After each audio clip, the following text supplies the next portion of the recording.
Le temple de Salomon se dressait à Jérusalem pendant près de 400 ans. Il était le joyau de la couronne de Jérusalem et le centre du culte du Seigneur. Près de la moitié des écrits de l'Ancien Testament ont été rédigés à l'époque où le temple de Salomon était encore debout. Comprendre la signification de son emplacement, de son histoire et de sa conception peut grandement contribuer à renforcer le respect que l'on porte à l'un des lieux les plus saints du monde. La ville de Jérusalem est située dans une région de 3 grandes vallées, la vallée de Hinnom, la vallée centrale, ou Tyropoïon, et la vallée du Cédron. La chaîne de montagnes entre la vallée centrale et la vallée du Cédron s'appelle le mont Moria. Le sommet de la montagne est un grand rocher plat et saillant, qui se trouve aujourd'hui sous le dôme du rocher. Selon Genèse 22, verset 2, Abraham reçut l'ordre de sacrifier Isaac dans la région de Moria, ce qui établit un lien entre le mont du Temple et cet événement important. À l'époque du roi David, la région de Jérusalem était contrôlée par les Jébusiens, et la ville n'occupait que la partie sud de la crête centrale. Lorsque David s'empara de la ville vers 1000 avant Jésus-Christ, il fit de Jérusalem sa capitale. David transféra alors l'Arche de l'Alliance à Jérusalem et commença les préparatifs de la construction d'une structure permanente destinée à remplacer le tabernacle portable de Moïse, qui avait été utilisé pendant plus de 400 ans.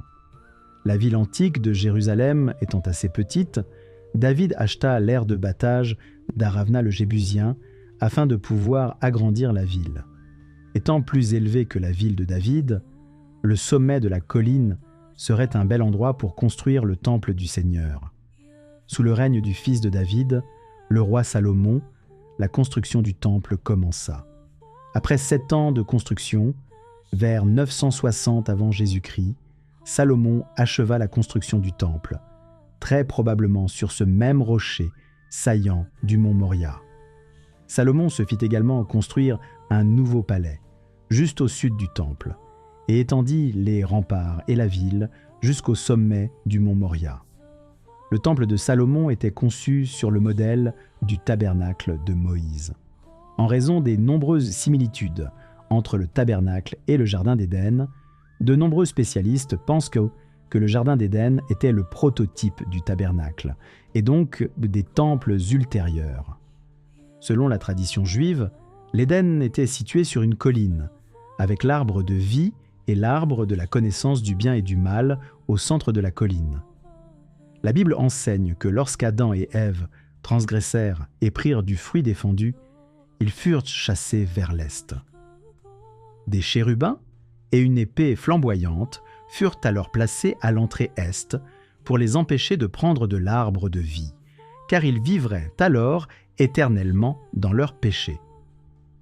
Pour retourner en présence de Dieu, Israël devait symboliquement revenir sur les pas d'Adam et Ève, passer devant les chérubins et rentrer dans le jardin en direction de l'ouest.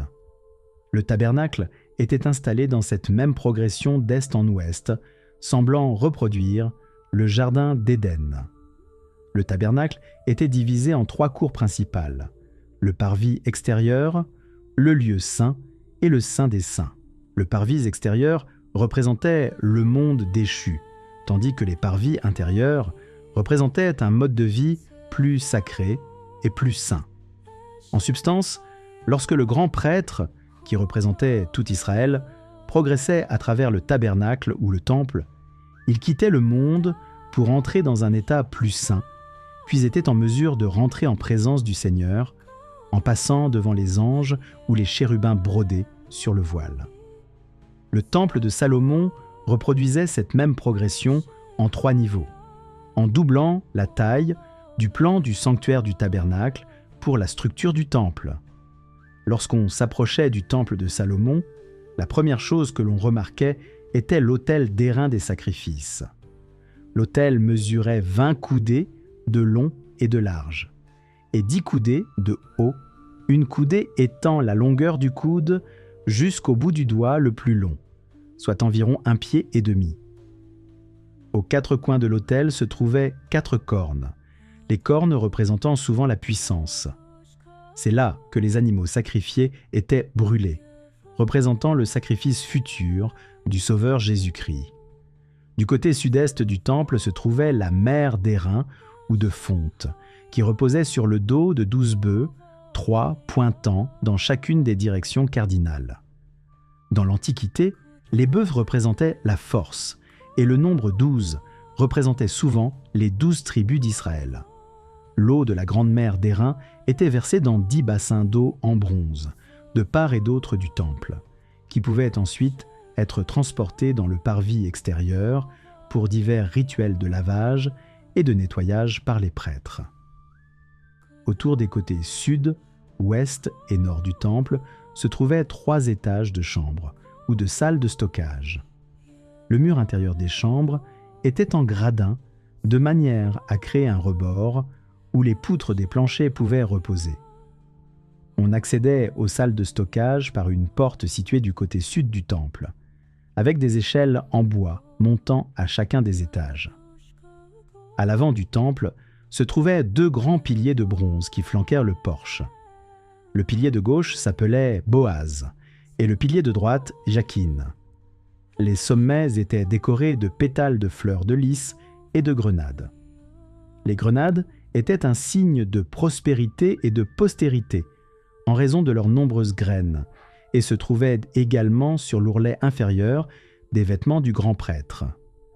Les portes principales du temple étaient constituées de 2 grandes portes pliantes recouvertes d'or, avec des chérubins, des palmiers et des fleurs ouvertes.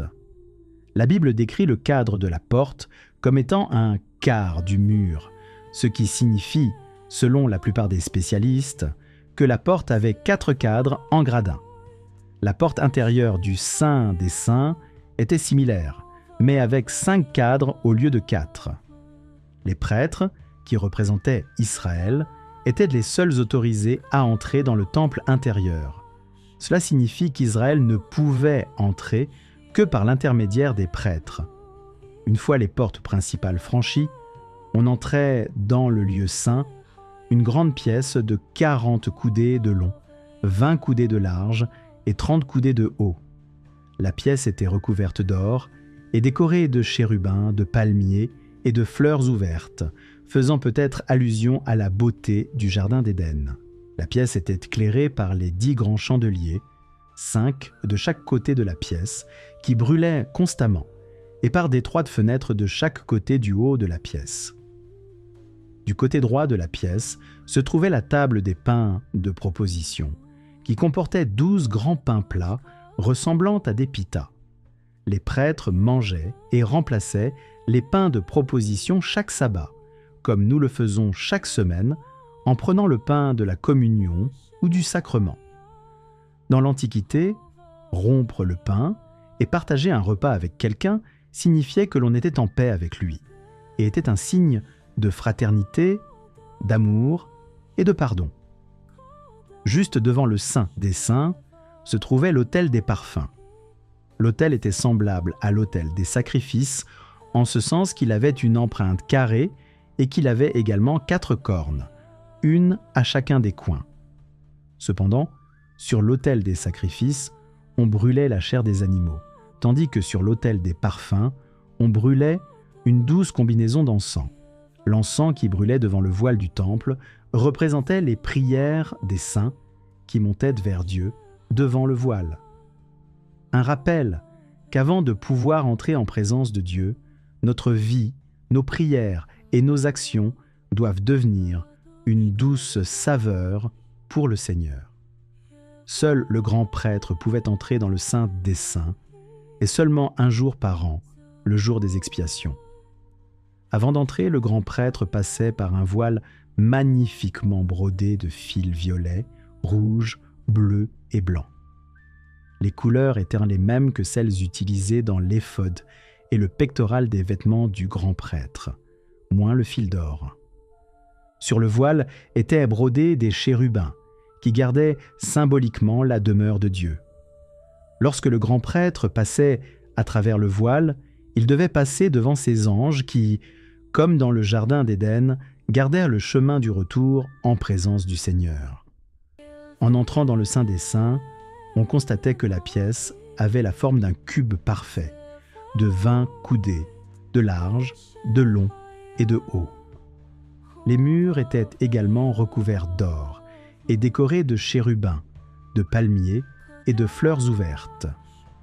2 grands chérubins flanquaient l'arche de l'Alliance qui se trouvait au centre de la pièce, leurs ailes s'étendant d'un côté à l'autre de la pièce. C'est dans cette pièce que la présence du Seigneur demeurait et elle représentait le but et la destinée ultime de tout Israël. Le temple de Salomon n'était pas seulement un monument de la ville de Jérusalem, mais surtout la demeure du Seigneur. La disposition représentait la progression d'Israël vers la présence de Dieu et était conçue pour enseigner à Israël que ce n'est que par le sacrifice infini du Messie sans péché qu'il pourrait à nouveau jouir de la présence du Seigneur. Un sacrifice qui serait accompli sur une croix à une courte distance de cette montagne sainte.